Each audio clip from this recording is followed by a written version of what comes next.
Good morning students, I am Krishna Kumar, your physics teacher.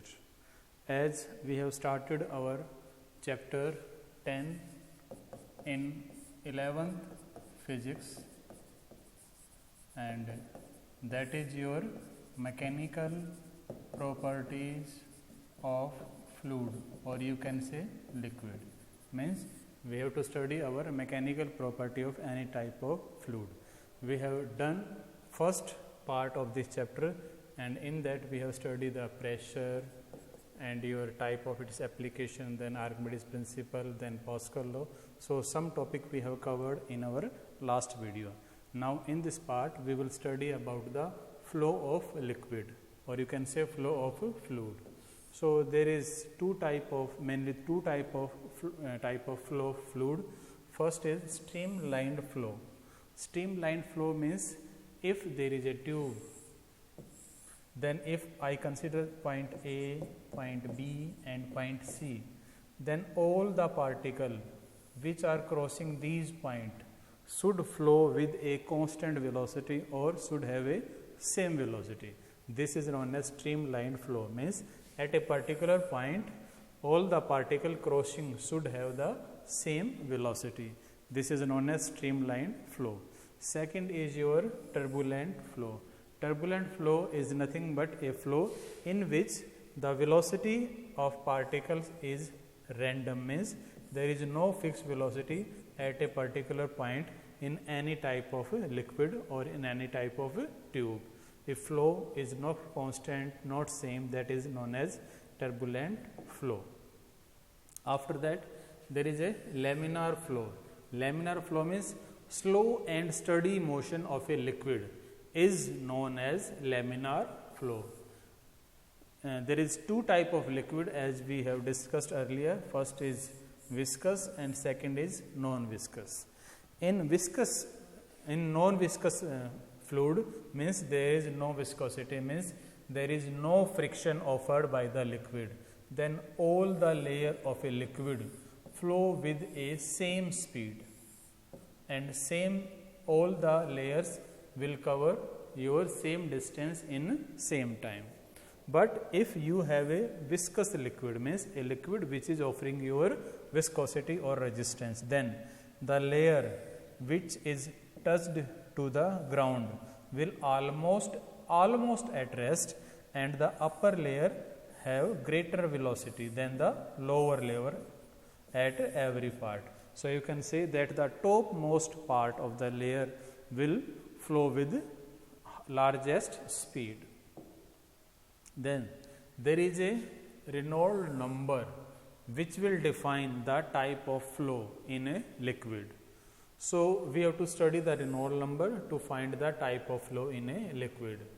So as we have studied, there is a critical velocity of any object if it go in a liquid. Then that critical velocity is given by n. This is your Reynolds number, this is your coefficient of viscosity, this is density of the liquid, and d is the diameter of the tube. So by cross multiplying I can find the value of n. This is your Reynolds number. So if I know these parameters of any type of liquid, then I can easily find the value of n. So if n is up to 1000, starting from the 0, means 0 to 1000, then this type of flow is known as laminar flow, or you can say streamlined flow. And if the value of n is greater than 2000, if n is greater than 2000, n means Reynolds number, then this flow is known as turbulent flow. And if its value varies between 1000 to 2000, then it may be any type of flow. It can be any type of flow, that is laminar flow, or you can say a turbulent flow. We cannot judge in this range. Next is your equation of continuity. Very important topic, but very simple topic. Equation of continuity. In this we simply study about the relationship between the area and velocity in a tube. So consider a tube which has two ends A and B. The area of A is A1, the area of B is A2. The velocity entering, the liquid velocity at point A is V1 and at point B it is V2. Then volume entered at point A. Volume means the velocity per unit second into the area of the tube. So V1 into A1.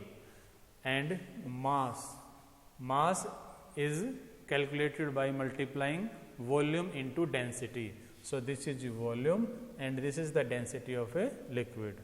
Similarly, at B point, the volume is given by velocity per unit second and your area A2. Then mass, simply convert your volume into volume is multiplied by your density. We get the mass. So rho 2, V2 and A2. As both mass are same because there is no leakage of liquid in between A and B. So mass are same. So we can say this is equal to this. So we simply equate this. As liquid is also same at point A and B, so both densities are same. So by crossing rho, we can simply get A1 V1 is equal to A2 V2.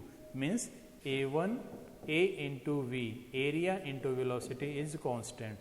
If area is high, then velocity is low, and if area is less, then velocity will be high. Next, this is the application of continuity equation, that is slow water runs deep. Means if the flow of water is very slow, then it will go deep in the earth. We can simply verify this. Suppose this is a part of a river. We have taken, it has 2 points A and B. Suppose A has depth D1 and B has depth D2. Its breadth is B and its breadth is also B. This is the lowermost part of the river, that is known as bed of the river, and it is the uppermost part of the river. Then according to continuity equation, A1 V1 is equal to A2 V2. Now we simply find the area. Area at point A. Area is nothing but the length into breadth. So D into D1, V1 is the velocity, same. Then A2 area, then B into D2. As breadth is same, we have to differentiate between the depth. Then we can cancel out, this is B, then D1 V1 is equal to D2 V2. Now V2 is equal to, by cross multiplying, V2 is equal to D1 by D2 into V1.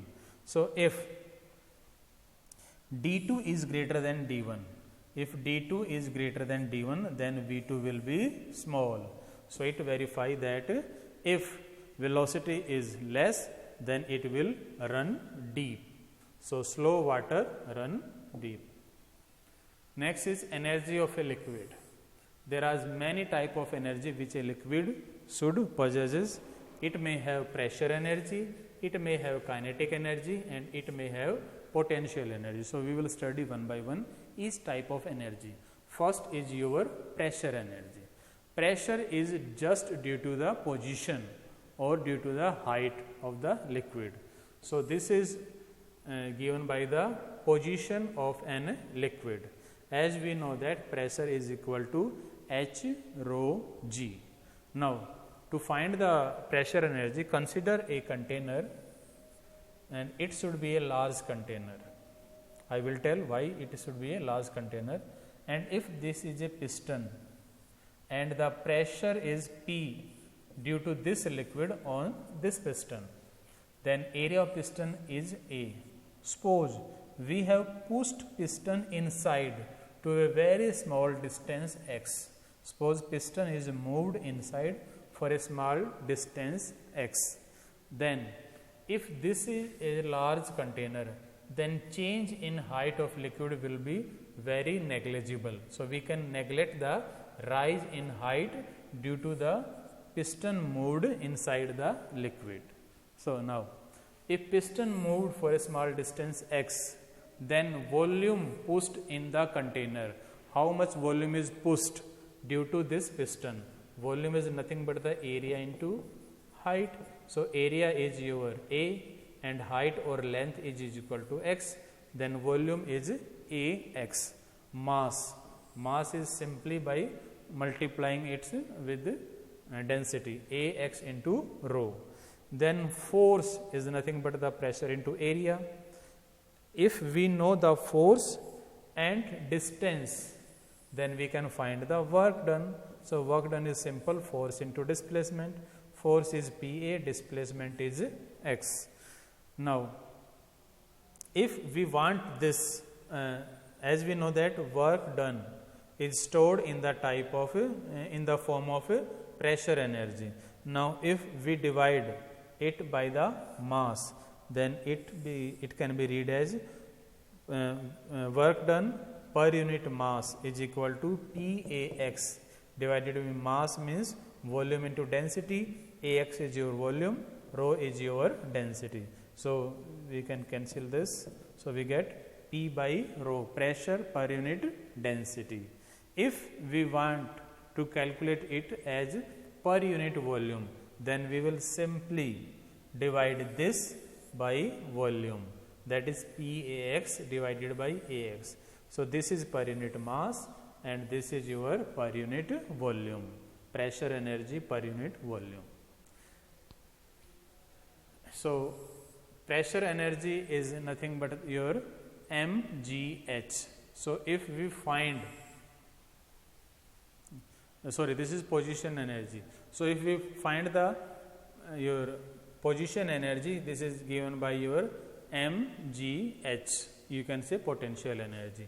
If I find it per unit mass, then I will divide it by the mass m. So it will become gh. Kinetic energy, you know very well, it is simply half m v square. And if I calculate it also as per unit mass, then I will divide it by the mass and I will get half m v square. Then we have to find the Bernoulli theorem. Now I have to apply these all energy in a single equation, and that is known as Bernoulli's theorem. It is depend upon the basic principle that there is no loss of energy of a liquid.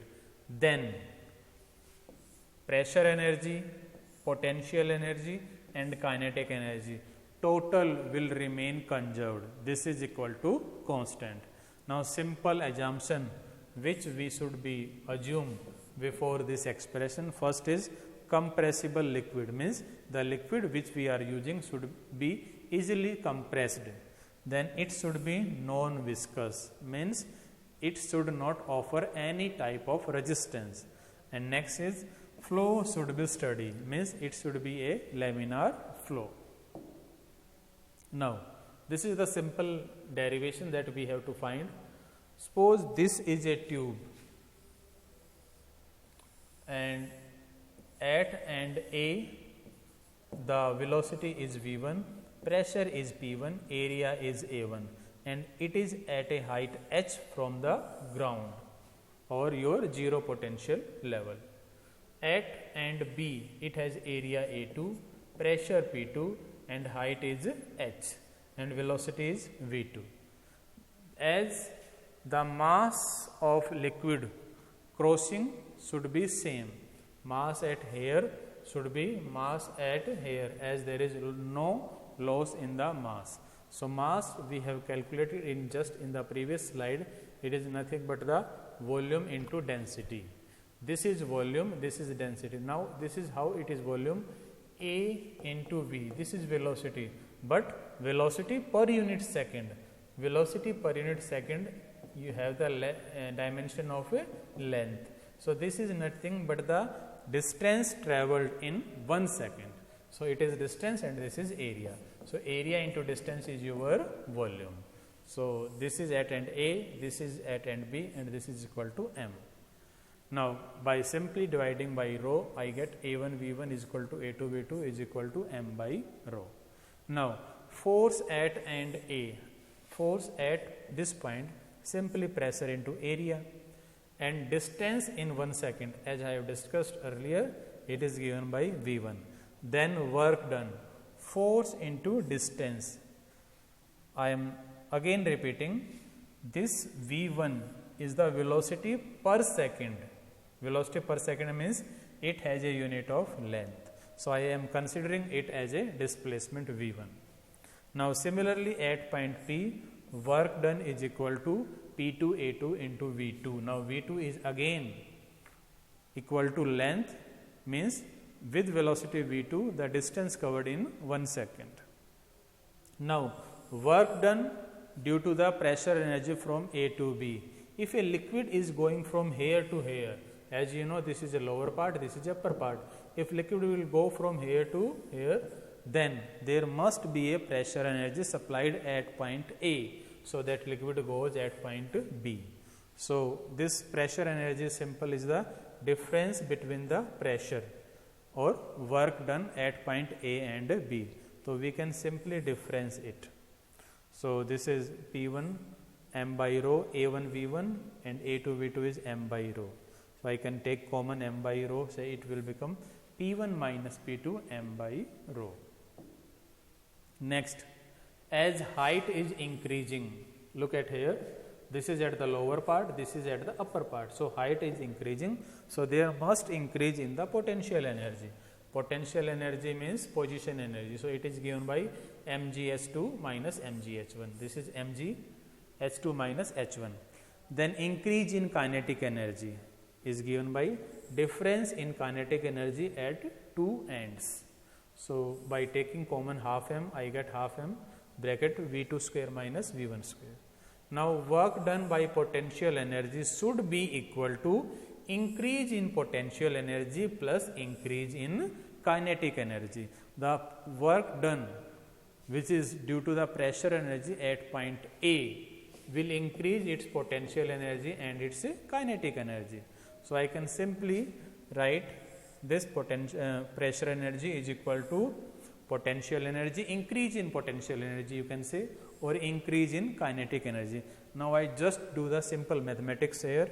What is, you can cross mass from both sides of this equation, then you get simply P1 by rho, P2 by rho, GH2 minus GH1 plus half V2 square minus half mv square. Now by simply replacing the parameters, on the left side I am using all the parameter of end A, and at the right hand side I am using all the parameter of end B. Now I can see simply this is the Bernoulli theorem. So we can prove that sum of pressure energy, your potential energy and kinetic energy should be conserved, means constant. Now there is some application of a Bernoulli theorem. First is airfoil. You have seen the shape of aeroplane is like this, or you have seen the first part of your bullet train is like this, means your first end should be like of this shape, so that it can easily go with a high speed. Then sprayer. Sprayer means the water sprayer which use as we give water to our plants, then we use a water sprayer. In that also we use your Bernoulli's theorem. Then blowing of the hut roof.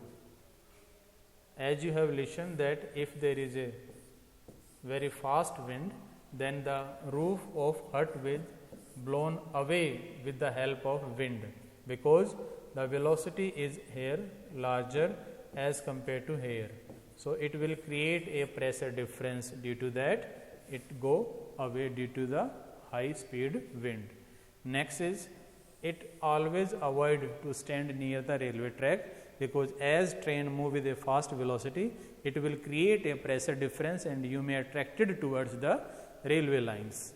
Next, two boats never should be nearby to each other.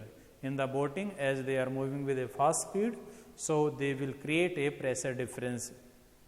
Next is gas burner. As you have seen, the burner of the gas has a simply hole between input and output section, means burner section. It is due to that we can add simply a oxygen here to burn our gas. As gas will go with a high speed, so it will create a pressure difference and oxygen will mix up in the gas. Then is spinning of pole. A cricketer while spinning a ball also use the Bernoulli's theorem. Next is flow of liquid in orifice. Orifice means there is a simple small hole in a container, that is a orifice. Then you have to study the flow of liquid which is coming out from this orifice. You have to study this, means up to what range it will go and what will be its velocity. Simply you have to calculate. Now, as this is a container, up to this there is a liquid, and above this there is air, and it will have air pressure or atmospheric pressure. Here also, as we have air, so it will also have same atmospheric pressure, means liquid at point A and liquid at point O both will face atmosphere, so both will have the same atmospheric pressure P. So now let's start our equation. Pressure at A and pressure at O is same as we have discussed. Now atmospheric pressure, which is atmospheric pressure? Now pressure at P1 is equal to P2 is equal to P. P1 is equal to P2 is equal to P, as we have discussed. Now as this liquid is at rest, so V1 is 0, and suppose the velocity of at this point, the velocity is V. Now this point is at height h dash, and this point is at height h plus h dash.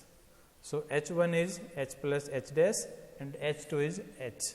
Now we simply apply the Bernoulli's theorem. This is your Bernoulli's theorem. Now simply put the parameter which are given in the above section.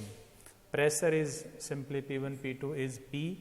I have put V1 is 0, V2 is V.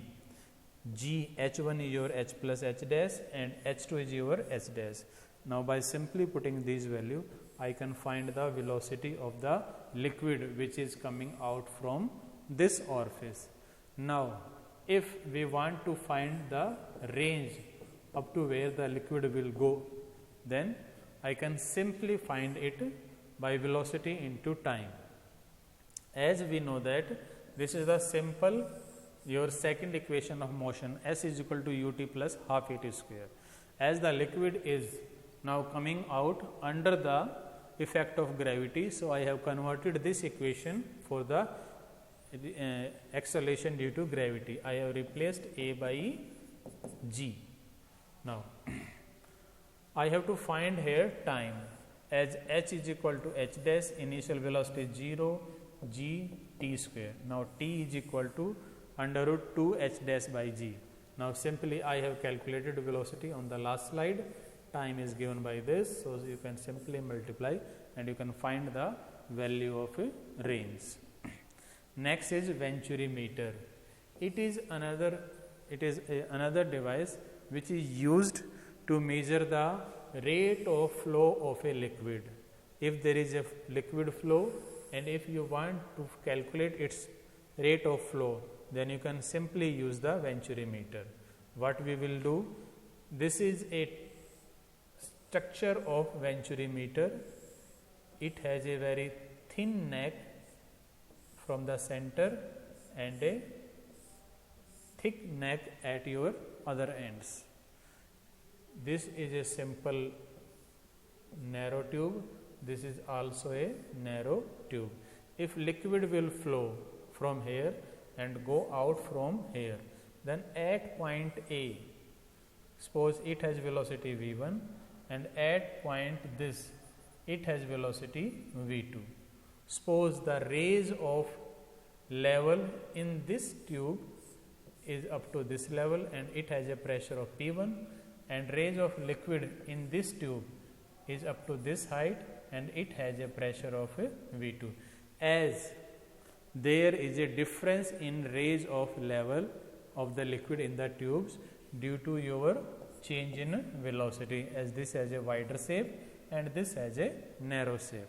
Now, as kinetic energy is increasing, due to that potential energy decrease. If kinetic energy will increase, then potential energy will decrease.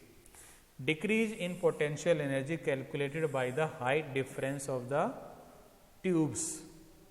यानी कि ये जो आपकी tubes हैं इनमें जो आपका pressure difference है, due to that you can easily find the decrease in the potential energy. So what you can use? You can simply use the continuity equation. It is nothing but the A1 V1 is equal to A2 V2. Now I can simply find the velocity at point C. This is your V2. V2 is nothing but A1 V1 divided by A2. Now as this is your Bernoulli's theorem. Now by simply, as you can see, I have neglect here the potential energy because both are at the same height. Both are at the same height. So I can neglect the potential energy. Now this is simply your pressure energy at end A and B, and this is your kinetic energy at point A and B. Now by simply putting the values, I can find the value of V1. I can put value of V2 this to this value. Now this is velocity is given by A2 under root 2 P1 minus P2 rho A1 square minus A2 square. So by this I can easily find the rate of flow or the velocity of the liquid. There is another type of instrument that is known as pitot tube. It is also used to find the velocity of the liquid at any particular point. Pitot tube is nothing but the combination of two tubes. First is this, which is a simple your vertical tube. Another is a L type tube which having a narrow opening, So there is two tubes combination A and B. As we can see that there is a difference of height of liquid raised in both the tube. So due to this pressure difference, I can easily find the velocity of liquid at point this. Now as we know that the velocity is high at this point, so it will go up to a higher level.